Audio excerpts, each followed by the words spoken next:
दोस्तों नमस्कार। Study NS classes में आप लोगों का स्वागत है। आज के इस वीडियो में हम बात करेंगे मैथ के एक महत्वपूर्ण टॉपिक नंबर सिस्टम के बारे में। नंबर सिस्टम, इसको हिंदी में कहते हैं संख्या पद्धति। संख्या पद्धति। तो संख्या पद्धति, इस टॉपिक को समझने से पहले हम कुछ संख्याओं के बारे में समझेंगे। संख्याएं क्या होती हैं, कितने प्रकार की संख्याएं होती हैं। संख्याएं तो वैसे कई प्रकार की होती हैं, लेकिन जो एग्ज़ाम की दृष्टि से कुछ महत्वपूर्ण संख्याएं हैं उनके बारे में हम अध्ययन करेंगे। नंबर्स। सबसे पहले इन नंबर्सों में आपका पहला नंबर आता है प्राकृतिक संख्याओं का। प्राकृतिक संख्याओं का, जिसको इंग्लिश में बोलते हैं नेचुरल नंबर्स। Natural numbers. सबसे पहले नेचुरल नंबर्स के बारे में जानेंगे। नेचुरल नंबर यानी कि प्राकृतिक संख्याएं क्या होती हैं, कौन सी संख्याएं प्राकृतिक संख्याएं कहलाती हैं। वे संख्याएं जिनसे किसी भी वस्तु को गिना जा सके, वस्तु को गिना जा सके। प्राकृतिक संख्याएं क्या होती हैं, वे संख्याएं जिनसे किसी भी वस्तु को गिना जा सके, यानी कि किन्हीं भी वस्तुओं को गिनने के काम में आ सकें। ऐसी सभी संख्याएं प्राकृतिक संख्याएं कहलाती हैं। जैसे एग्जाम्पल में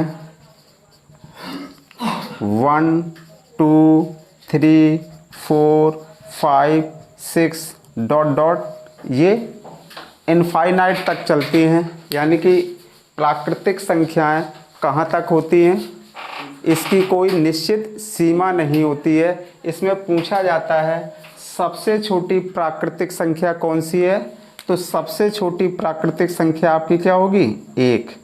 सबसे छोटी प्राकृतिक संख्या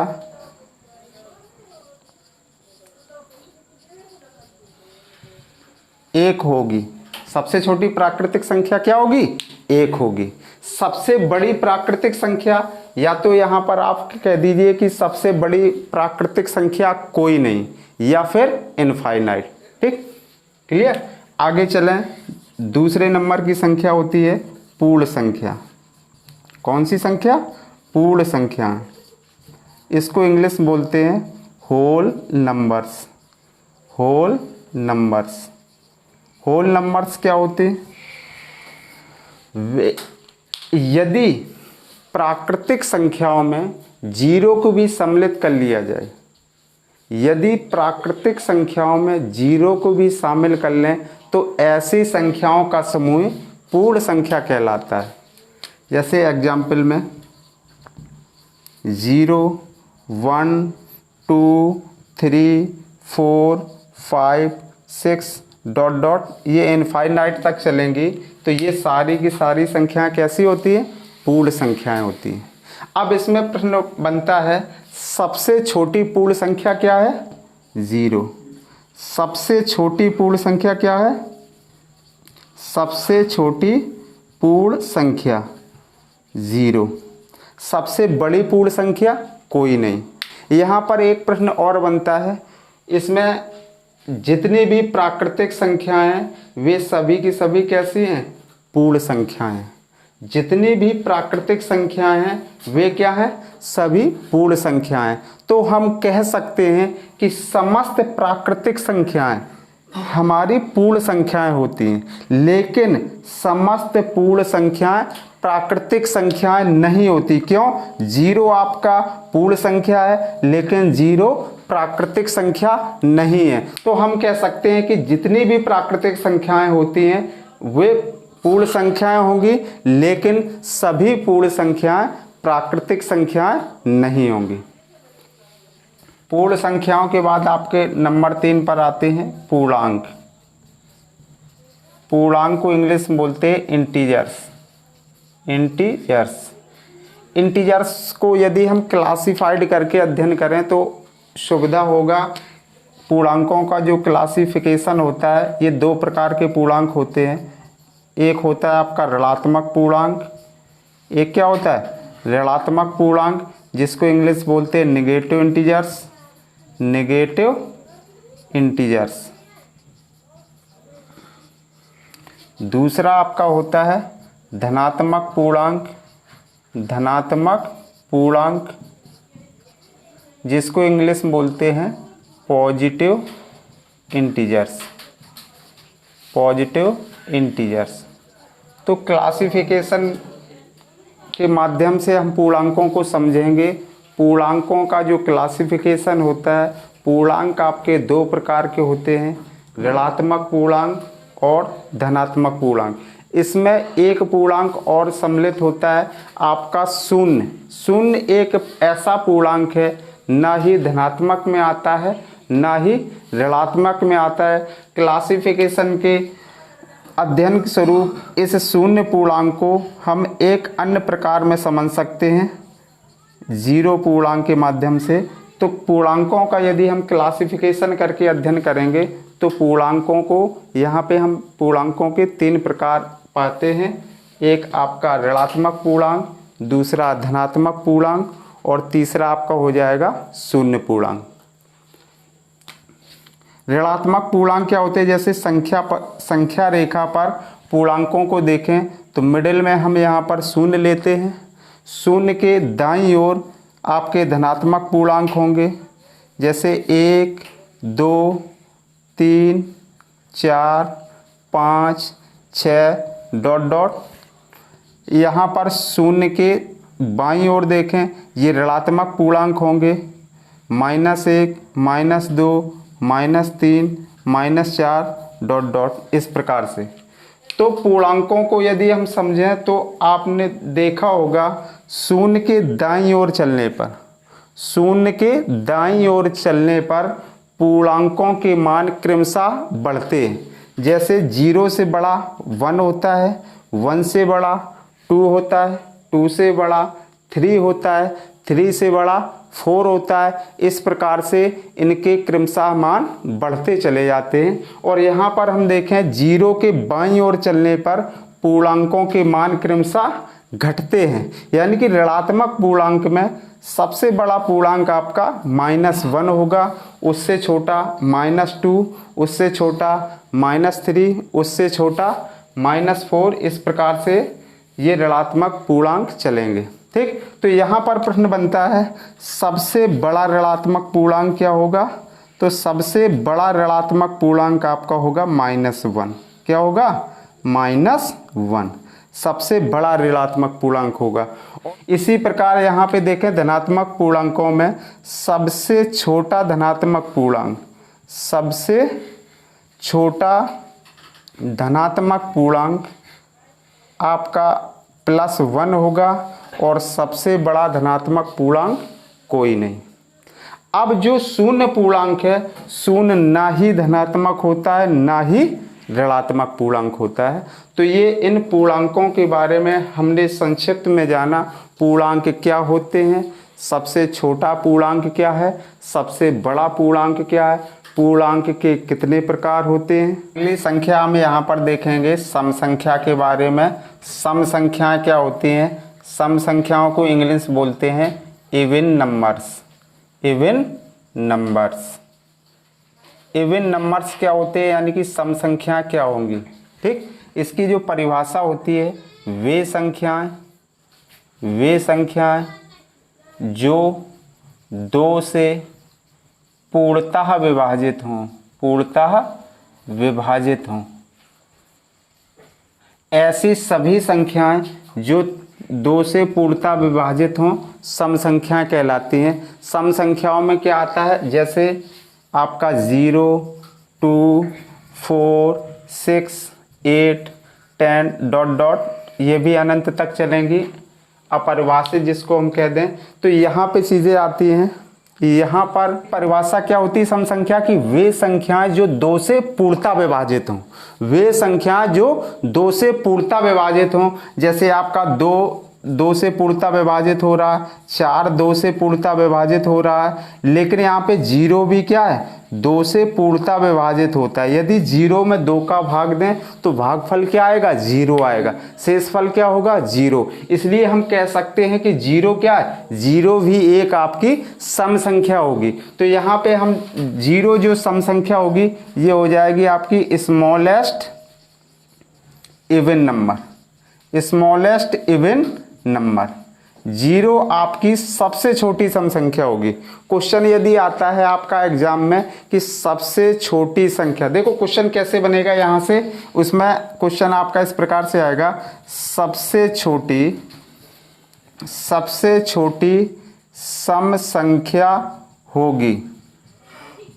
तो सबसे छोटी सम संख्या में ऑप्शन दिया रहेगा आपका 2, दूसरा ऑप्शन रहेगा 4, आपका तीसरा ऑप्शन दिया रहेगा 3, चौथा ऑप्शन दे दिया रहेगा 10। ठीक, तो यहां पर अगर इस टाइप से ऑप्शन है कि सबसे छोटी सम संख्या क्या होगी, तो आपका आंसर क्या होगा, राइट आंसर आपका 2 हो जाएगा। लेकिन यदि यहां पर ऑप्शन में इस प्रकार से लिख दिया जाए, ए 0, बी ऑप्शन में 2, सी ऑप्शन में 4, डी ऑप्शन में 10, तो यहां पर आपकी सबसे छोटी सम संख्या आंसर क्या होगा, 0।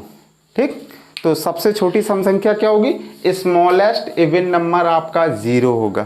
क्या होगा, 0। इसके बाद अगली संख्या होगी विषम संख्या। विषम संख्या कौन सी संख्या विषम संख्या होती है, इनको इंग्लिश में बोलते हैं ऑड नंबर्स। ऑड नंबर्स वे संख्याएं जो 2 से विभाजित न हो। वे संख्याएं जो 2 से विभाजित न हो, ऐसी सभी संख्याएं जो 2 से विभाजित न हो विषम संख्या कहलाती हैं। जैसे एग्जाम्पल में 1 3 5 7 9 ... इनफाइनाइट। तो यहाँ पर हमने देखा सम संख्याएं वे संख्याएं जो 2 से पूर्णतः विभाजित हों, सम संख्या कहलाती हैं। विषम संख्याएं वे संख्याएं जो 2 से विभाजित न हो। तो यहाँ पर जो 1 है, 1 क्या है, स्मॉलेस्ट ऑड नंबर। 1 क्या है, स्मॉलेस्ट ऑड नंबर, यानी कि सबसे छोटी विषम संख्या। क्या है, सबसे छोटी विषम संख्या। अब यहां पर अगर हम ध्यान दें तो जो सम संख्याएं होती हैं और विषम संख्याएं होती हैं, इन दोनों में समान का अंतर होता है। प्रत्येक सम संख्या के बीच में जो आपका अंतर होगा, जो डिफरेंस होगा, 2 सम संख्याओं के बीच का जो डिफरेंस होता है वो कितना होता है, 2 होता है। और 2 विषम संख्याओं के बीच का जो डिफरेंस होगा वो भी कितना होता है, 2 होगा। ठीक, तो यहाँ पे जो डिफरेंस होता है सम और विषम में, 2 क्रमागत सम संख्याओं के बीच में डिफरेंस कितने का होगा, 2 का होगा। और 2 क्रमागत विषम संख्याओं के बीच का जो डिफरेंस होगा वो भी कितना होगा, 2 होगा। ठीक, अगली संख्या है अभाज्य संख्या। कौन सी, अभाज्य संख्याएं। अभाज्य संख्याएं क्या होती हैं, इसको इंग्लिश में बोलते हैं prime number. Prime numbers. Prime numbers क्या होते हैं, यानी कि अभाज्य संख्याएं। अभाज्य संख्याओं को वे संख्याएं जिनके केवल 2 गुणनखंडों, जिनके केवल 2 गुणनखंड हों। यहाँ पर गुणनखंड समझे, सबसे पहले यहाँ पे दिया गया है अभाज्य संख्याओं के ऊपर, जैसे 2 3 5 7 11 13 17 19 ... ये भी इनफाइनाइट तक चलेंगे। तो ये क्या होता है, जैसे 2 है आपका, 2 के आप फैक्टर करो तो 2 के फैक्टर क्या होंगे, 1 और 2। 3 के फैक्टर करो 1 3, 5 के फैक्टर करो 1 5, 7 के फैक्टर करो 1 7। तो ये जितनी भी अभाज्य संख्या होंगी उनके अधिकतम कितने फैक्टर होंगे? केवल और केवल 2 फैक्टर होंगे, केवल और केवल 2 गुणनखंड होंगे। तो ऐसी सभी संख्याएं जिनके केवल 2 गुणनखंडों अभाज्य संख्या कहलाती हैं। इसमें क्या है? सबसे छोटी अभाज्य संख्या क्या है? Smallest prime number. Smallest prime number आपका क्या है? 2 है। स्मॉलेस्ट प्राइम नंबर क्या है? 2 है। अभाज्य संख्याओं में आगे पूछ दिया जाता है, आपका पूछा जाता है 1 से 50 तक की अभाज्य संख्याओं की संख्या कितनी है। इनमें क्वेश्चन बन जाते हैं सीधे सीधे 1 से लेकर 100 तक की कितनी अभाज्य संख्याएं। तो 1 से 50 तक की 15 अभाज्य संख्या होती है, 15 प्राइम नंबर होते हैं। कितने? 15 प्राइम नंबर्स होते हैं आपके किसमें? 1 से लेकर 50 तक की संख्याओं के बीच। और 50 से यानी कि 51 से लेकर 100 तक की संख्याओं में आपके 10 प्राइम नंबर होते। कितने प्राइम नंबर होते? 10 प्राइम नंबर होते, यानी कि 10 अभाज्य संख्याएं होंगी। ठीक, तो हम कह सकते हैं 1 से लेकर 100 तक में कुल कितने प्राइम नंबर होंगे? 25 आपके प्राइम नंबर होंगे। 25 अभाज्य संख्याएं होती हैं 1 से लेकर 100 तक की गिनती में। कितनी होती है? 25 अभाज्य संख्या। ठीक, ये आपकी भाज्य संख्याएं। भाज्य संख्याओं को इंग्लिश में क्या बोलेंगे? Composite number. Composite numbers. Composite numbers यानी कि भाज्य संख्याएं। भाज्य संख्याओं की परिभाषा क्या होगी? भाज्य संख्याएं किन्हें कहते हैं? वे संख्याएं जिनके 2 से अधिक गुणनखंडों।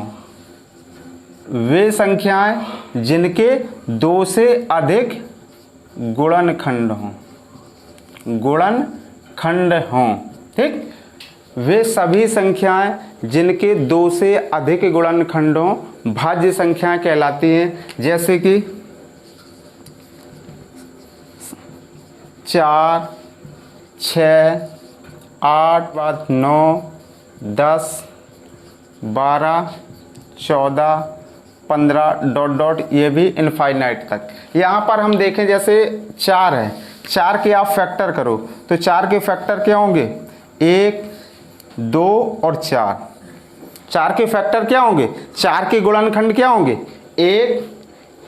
1 भी 4 का गुणनखंड है, 2 भी 4 का गुणनखंड है और 4 भी 4 का गुणनखंड है। तो इसके 4 के गुणनखंडों की संख्या कुल कितनी हो गई?